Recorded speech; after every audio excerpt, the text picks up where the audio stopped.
Hi പ്രിയപ്പെട്ടവരെ, ഞാൻ ഊത്തുപള്ളി ബഷീർ. ഞാനിപ്പോൾ ഉള്ളത് എൻ്റെ നിർമ്മാണം നടന്നുകൊണ്ടിരിക്കുന്ന എൻ്റെ വീട്ടിലാണ്.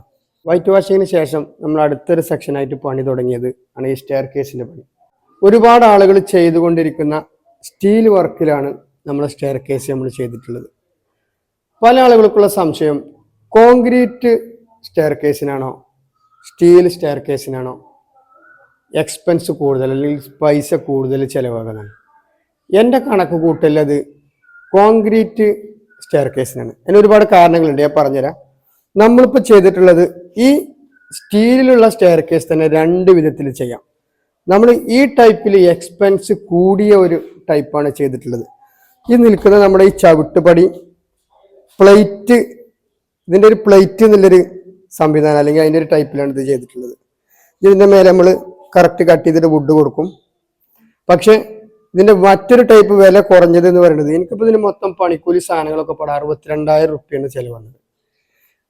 ഏകദേശം ഒരു 20,000 റുപ്യ കുറവിൽ നമുക്ക് ചെയ്യാൻ പറ്റുന്ന ഒരു ടൈപ്പാണ് സ്റ്റെപ്പ്. ഈ പ്ലേറ്റിന് പകരം ഫ്രെയിം ആക്കി കഴിഞ്ഞാൽ ഇവിടെയും ഇവിടുത്തെ പോലെ ഇത് കാണിച്ചു കൊടുത്താൽ ഇവിടുത്തെ പോലെ ഇതേപോലെ ഹോൾ ഉണ്ടാവും ഈ സ്റ്റെപ്പിന്.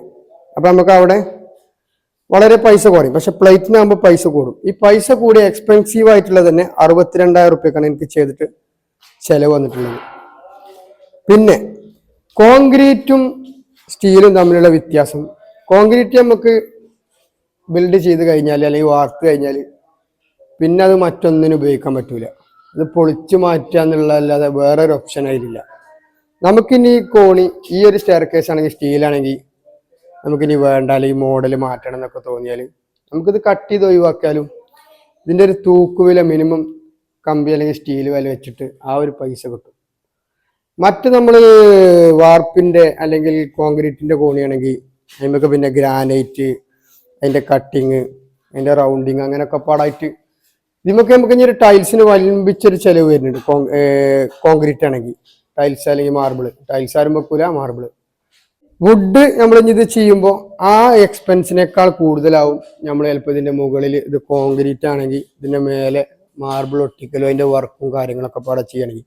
അപ്പം എൻ്റെ കാഴ്ചപ്പാടിൽ സ്റ്റെയർ കേസ് ഏതാണ് ലാഭം എന്ന് ചോദിച്ചാൽ അത് സ്റ്റീലാണ്, കോൺക്രീറ്റ് അല്ല. കോൺക്രീറ്റ് ആ പൊളിച്ചു കഴിഞ്ഞാൽ കഴിഞ്ഞു. ഇത് നമുക്ക് വേണ്ട ഒരുപാട് രീതിയിൽ മോഡലുകളാക്കാം. അതേപോലെ തന്നെ നമുക്ക് ഇനി വേണ്ടെങ്കിൽ ഒഴിവാക്കി ഇവിടെ കോൺക്രീറ്റ് വാർത്താൽ തന്നെ നമുക്ക് ഈ സംഖ്യ ചിലവായൊരു 62,000. അതിന് ഈ വലിയ ഇതൊക്കെ ഭയങ്കര തൂക്കല്ല, നല്ല വെയിറ്റ് കൂടിയ ഹെവി സ്റ്റീലുകളാണ് ഇതിപ്പോൾ ഉപയോഗിച്ചിട്ടുള്ളത്. ഇതൊക്കെ തൂക്കി വിറ്റാൽ തന്നെ നമ്മളിപ്പോൾ ചിലവാക്കിയതിൻ്റെ ഒരു പകുതിയിലേറെ പൈസ നമുക്ക് ലാഭിക്കാൻ പറ്റും. അപ്പം ഇനി നമ്മൾ അടുത്ത പരിപാടി എന്ന് പറയുന്നത് നിലമ്പണിയാണ്. അത് മാർബിളാണോ മാർബോണൈറ്റാണോ ലാഭം നമ്മൾ അടുത്ത വീഡിയോയിൽ പറയും. അപ്പോൾ എല്ലാവരും നമ്മളെ സോഷ്യൽ മീഡിയ പ്ലാറ്റ്ഫോമുകളിലെ ഇൻസ്റ്റാഗ്രാം, ഫേസ്ബുക്ക്, യൂട്യൂബ് ഇതിലൊക്കെ ഊത്തുപള്ളി ബഷീർ എന്ന നമ്മുടെ പേജുകളും ഫോളോ ചെയ്ത് കാത്തിരുന്ന് വിളിക്കണം.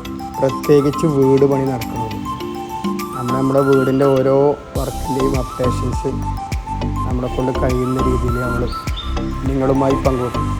നിങ്ങൾക്ക് അഭിപ്രായങ്ങൾ രേഖപ്പെടുത്താം.